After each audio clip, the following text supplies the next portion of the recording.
जय हिंद, नमस्कार। कल यानी 9 जून को शाम 7:15 पर राष्ट्रपति भवन में तीसरी बार नरेंद्र मोदी प्रधानमंत्री पद की शपथ लेंगे। इससे पहले 7 जून को दिल्ली में हुई एनडीए की बैठक में नरेंद्र मोदी को एनडीए के संसदीय दल का नेता चुना गया और अब वो 9 जून को तीसरी बार पीएम पद की शपथ लेंगे।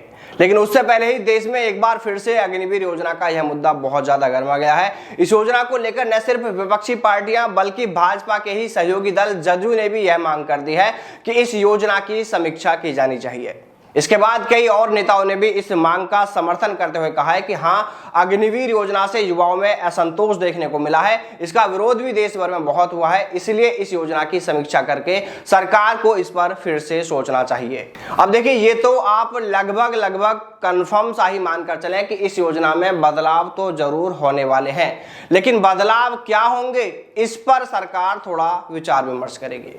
साथ ही सेना की ओर से भी जो इसको लेकर एक सर्वे किया जा रहा है, हो सकता है कि वो सर्वे रिपोर्ट के आधार पर भी इसमें हमें कुछ बदलाव देखने को मिल जाए। देखिए, सरकार इस योजना को वापस लेने पर शायद इसलिए विचार ना करे और हो सकता है कि अपने सहयोगी दलों को भी वो यह बताए समझाए कि अगर इस योजना को वापस लिया जाता है तो फिर सरकार पर पेंशन का बोझ बहुत बढ़ जाएगा, क्योंकि इस योजना को लागू करने का सबसे बड़ा एक कारण यह भी माना जा रहा है कि बजट का एक बहुत बड़ा हिस्सा सैनिकों की पेंशन पर खर्च हो रहा है। इस योजना के लागू होने से जहां पेंशन का बोझ तो कम हो ही जाएगा, वहीं अग्निवीरों को उतना वेतन भी नहीं दिया जा रहा जितना परमानेंट सैनिक को दिया जा रहा है, तो सरकार को वेतन कटौती से भी बजट में बचत होगी। इसलिए सरकार इस योजना को वापस लेने के बजाय इसमें बदलावों पर ही विचार करेगी।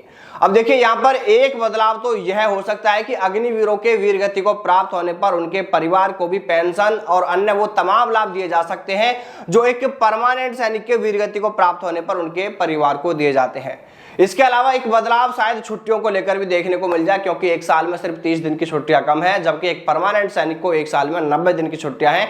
तो हो सकता है कि यहाँ पर कुछ छुट्टियां भी बढ़ा दी जाएं। लेकिन युवाओं की यहाँ पर सबसे बड़ी मांग यह है कि या तो इस योजना को ही वापस लिया जाए या तो फिर 4 साल बाद जो परमानेंट होने वालों की संख्या है 25%, उसे बढ़ाकर 50 या 75% किया जाए।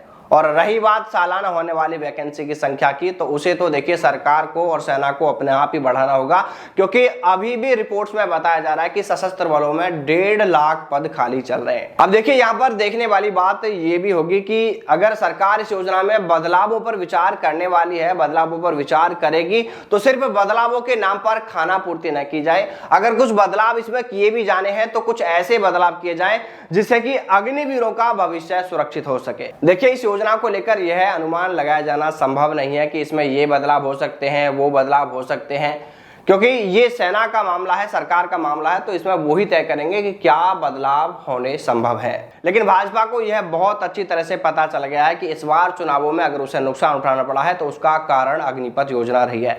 इसलिए वो इस योजना को लेकर अब जो भी फैसला लेना चाहेगी, बड़ा सोच समझकर, बहुत सोच विचार करके ऐसा फैसला लेगी ताकि भविष्य में भाजपा को इस तरह का नुकसान फिर कभी ना उठाना पड़े।